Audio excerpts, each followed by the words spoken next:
Sim, a famosa caderneta de poupança dos poupançudos da Caixa. Chegou a hora da gente ver esse cara e resolver entender, na verdade, como é que ele funciona e o que você precisa saber para sua prova, tá? Bom, a grande questão aqui é entender que teve mudança na caderneta de poupança 2012 e você vai ver qual que é essa mudança, como é que ela funciona, qual a característica da poupança. Vamos entender tudo bem certinho, tá bom? Estamos aqui no estúdio. Que estúdio hoje, produção? L do Projac, e você está convidado para entrar no mundo mágico dos poupançudos da Caixa. Bora lá. Bom, cadê? Agora sim. Primeira coisa importante é o seguinte, cara, a poupança, ele é um instrumento de captação de grana por parte do banco, tá? Então o banco emite, né, o banco usa a poupança para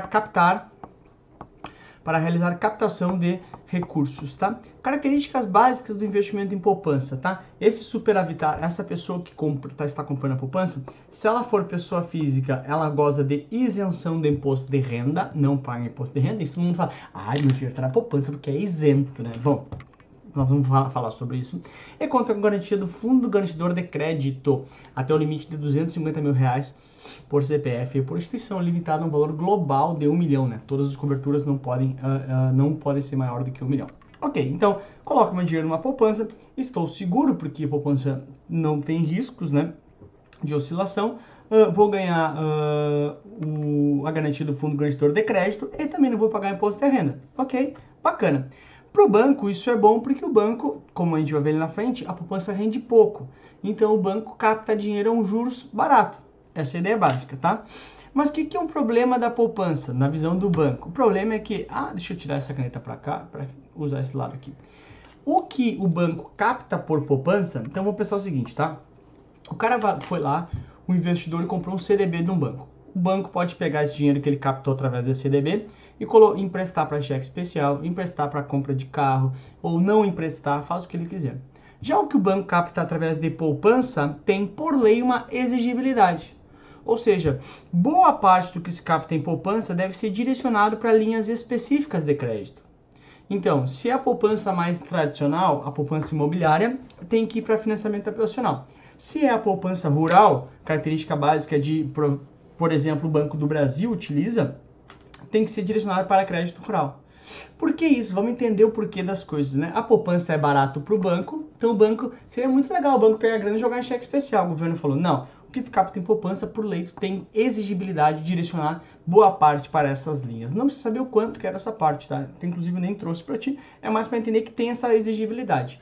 Então os bancos acabam ficando um pouco mais amarrados na captação de poupança, senão eles captariam só por poupança, obviamente, tá bom? Legal. Aí, a gente começa com as características efetivas do produto.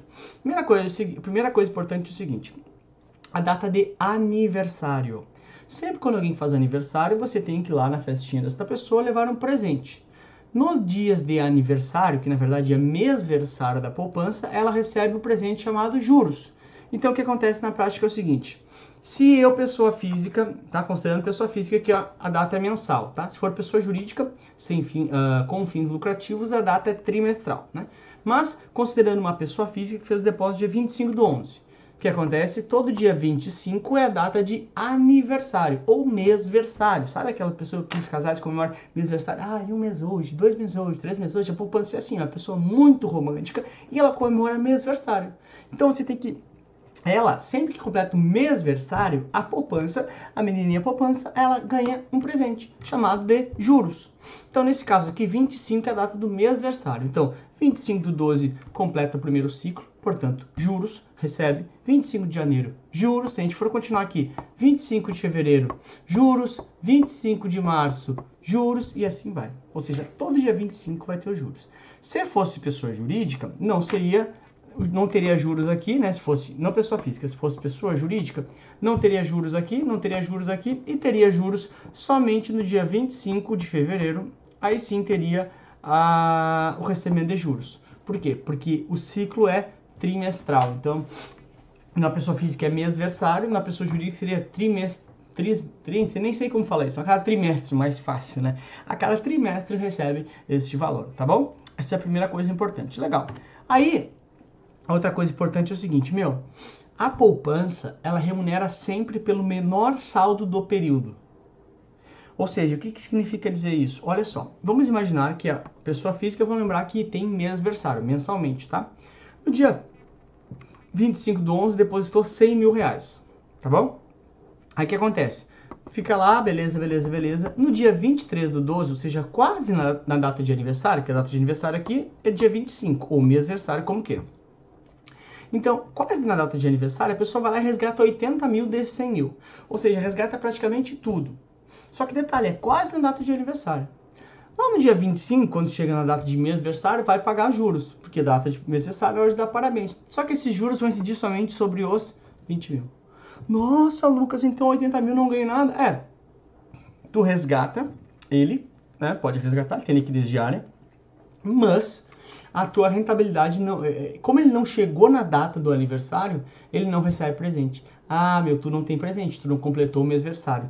Portanto, tu acabou o relacionamento com a poupança antes de completar o mêsversário, os 80 mil. Quem é que completou o mêsversário? Sobre juros, os juros vai ser somente sobre 20 mil, que foi quem efetivamente completou o mêsversário, né? Porque eu resgatei 80 dos 100 que eu tinha, né? Portanto, ficando somente com 20 mil para ser calculado os juros. Por isso que se diz, a definição correta é essa, em que os juros da poupança, ele incide sempre pelo menor saldo do período, ou seja, o menor saldo que fechar o período. Qual foi o menor saldo que fechou o período? Os 20 mil. Portanto, os juros é sobre os 20 mil, ok? Então, é outra desvantagem com relação à poupança. Ok. Aí, eu também tenho uma situação que é o seguinte, cara, pensa comigo assim, tá? Que nem a gente viu ali antes, deixa eu ver aqui, ó. Aqui, né? A pessoa física tem as datas de aniversário, né? Então, aqui nesse caso foi 25, então ela considera todo dia 25 receber juros. Tá aqui, tá aqui. Só que tu concorda comigo que a gente vai ter... Ops, espera que eu fiz cagada aqui. Agora sim. Que a gente vai ter 3 datas críticas, né? Que são os 3 dias, dia 29, dia 30 e dia 31. Porque tu imagina o seguinte, o cara foi lá e depositou dia 29 de janeiro. O que vai acontecer um mês depois? Tem que ter os juros. Só que fevereiro não tem 29. Fevereiro só tem 29 nos anos bissextos, lá, parada que os astros se cruzam, negócio de que eu não sei, sobre crepúsculo lá, então nos anos bissextos, não tem. Ou seja, ele passaria fevereiro vários anos em branco. Dia 30, se ele fizer dia 30 aqui também, fevereiro, aí agora sim, nunca vai ter mêsversário. Aí tu imagina aquelas crianças, não comemorei aniversário, por quê? Minha mãe não me registrou, sei lá. Putz, não dá.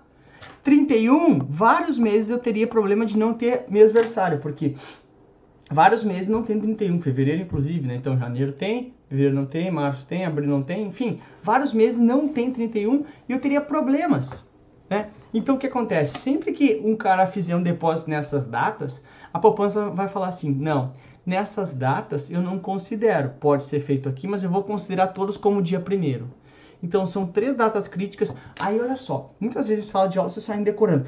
29, 30, 31. Meu, tu não precisa decorar, tu só precisa entender as coisas, aquilo que eu sempre digo pra vocês. Quanto mais tu entender e menos decorar, a tua cabeça fica mais vazia pra decorar o que efetivamente precisa decorar. Agora, isso aqui não precisa decorar, é só tu entender. São as datas aquelas que eu teria dificuldade em pagar juros mensalmente, porque são dias que não existem todos os meses. 29, 30 e 31. Então, tudo isso, sempre quando fizer depósito aqui, a prova vai falar assim, não são aceitos depósitos de dia. São aceitos, só que ele considera como dia 1, porque dia 1 tem todos os meses, naturalmente. Essa é a ideia básica, ok? Beleza, dando mais um pouquinho, a gente tem o seguinte, a remuneração da poupança. Até maio de 2012, só tinha um tipo de remuneração, pensando no lado da pessoa física. 0,5% ao mês, mais ATR. Isso até 2012. Pessoa jurídica, 1,5% ao trimestre, mais ATR. Né? Lembrando, porque é trimestre, porque ele tem uma data de aniversário trimestral. A pessoa física tem data de aniversário mensal. Portanto, era isso e acabou. Não tinha regra nenhuma. Que nem eu coloquei aqui, sem relação nenhuma com a taxa Selic. Só que o que acabou acontecendo? A Selic chegou a patamares tão baixos que a poupança estava muito mais, porque a poupança paga 6% ao ano, 6,14% ao ano, e a Selic estava em 7,25%. E aí os caras falaram assim, putz, a poupança vale muito mais sentido, porque eu não pago imposto de renda do que investir em títulos do governo, ou mesmo CDI, que acompanha a taxa Selic. Então, assim, a poupança ficou muito mais, como chama aquilo, meu Deus do céu? Atrativa, obrigado, atrativa. Ficou muito mais atrativa. E todo mundo estava migrando para a poupança. E o que é o problema disso? O problema é esse aqui, ó, que a poupança tem justamente exigibilidade. Então, o que os bancos captam por poupança, não pode fazer o que quiser. Então, na prática, os bancos fazem, ô governo, me ajuda, porque está tendo muita grana em poupança, e a grana em poupança eu não posso financiar viagem, eu não posso, todo o dinheiro, não posso financiar viagem, não posso financiar carro, tem exigibilidade. Aí o governo falou assim, putz, eu preciso deixar a poupança menos atrativa quando a Selic estiver baixa. Porque a Selic é a taxa básica da taxa básica de juros, que norteia todas as outras taxas de renda fixa. Então a renda fixa precisava ficar... A poupança está ficando mais atrativa que a renda fixa, né? Se é que não é um tipo a remuneração da poupança estava ficando melhor que a da renda fixa, né? De títulos do governo, CDB, etc. E aí todo mundo é para a poupança. Então o governo criou, né, o quê? A partir de maio de 2012, uma remuneração que, de acordo com como vai caindo a Selic, a poupança fica menos atrativa. Então o que acontece? A partir de maio de 2012 tem a nova regra. Sempre que a Selic for superior a 8,5, vamos lembrar que antigamente, até maio de 2012, que nem está escrito aqui, ó, a Selic não tinha, desculpa, a poupança não tinha relação nenhuma com a Selic. Agora, a partir de maio de 2012, passa a ter uma relação com a Selic, ou seja, se a Selic tiver superior a 8,5, ele rende conforme a poupança antiga. 0,5 ao mês mais TR na pessoa física. Se a Selic tiver igual ou inferior a 8,5, que é a situação que a gente está vendo hoje no país, essa remuneração da poupança não é igual à da antiga. Ela vai ser 70% do que a Selic paga mais a TR. Então, se a gente for pensar, olha, a Selic, vamos imaginar que a Selic hoje esteja 6% ao ano. Quanto que está pagando a poupança? 70% disso, ou seja, 4,2% ao ano. Então, tu entende que eu tornei a poupança menos atrativa quando a Selic está baixa. Então, vai caindo junto com a Selic e a poupança. Então, a partir de hoje, de novo, os depósitos anteriores a 2012, isso não alterou, continuou ganhando lá a tua remuneração antiga. Os depósitos a partir de maio de 2012 vão ter essa oscilação junto com a Selic. É uma loucura, tu pode ganhar... Qual é o teu teto? O teu teto é a poupança antiga, isso aqui é o teto. Ok? E o piso? Aí o piso vai caindo junto com a Selic, porque tu recebe 70% da taxa Selic. Essa é a ideia básica, ok? Então, a poupança, que já não era algo muito bom, ficou pior ainda, porque a grande atratividade dela acabou perdendo. Claro, se tu tem uma poupança antiga, neste momento não vale a pena resgatar, porque tu tá ganhando uma taxa muito boa perto da relação da renda fixa, né? Aí a gente já pode vir aí naturalmente com a questão de prova. Dá pause nesta aula e tenta fazer sem o meu comentário. Eu vou te esperar aqui. Você agora deu play, provavelmente, ó, não me engana que eu tô vendo. Aí vamos lá. As sucessivas reduções na taxa básica de juros, a Selic, impactam a decisão dos investidores pessoas físicas com relação à poupança. Sobre as cadernetas de poupança, tem-se que tem a remuneração composta pela taxa referencial e por uma remuneração adicional de 0,5 ao mês se a Selic for maior que 8,5. Acho que pode ser essa. 2, ou B, tem a remuneração creditada no último dia útil de cada mês. Não, porque a remuneração é sempre creditada na data do mês adversário. Então, se for dia 25 é 25, se for dia 15 é dia 15, só que a única coisa que muda se for 29, 30, 31, considera dia 1º. Tá fora. Ops. Tá fora. Tem incidência de imposto de renda? Também não. Só vai pagar imposto de renda se for pessoa jurídica com fins lucrativos. Que não é o caso, né? Que a gente falou aqui, pessoa física, o Capital Prov deve vir trazendo, inclusive. Não são garantidas pelo FGC. Tá fora porque tem garantia do FGC. Sobra, portanto, a letra A de amor. Tem remuneração composta pela TR e por uma remuneração adicional de 0,5 ao mês, se a Selic for maior que 8,5. Sim, quando a Selic tiver maior que 8,5, é igual à poupança antiga. Quando a Selic tiver igual ou inferior a 8,5, é 70% desta taxa Selic mais a TR. Lembrando que isso só para as poupanças a partir de maio de 2012.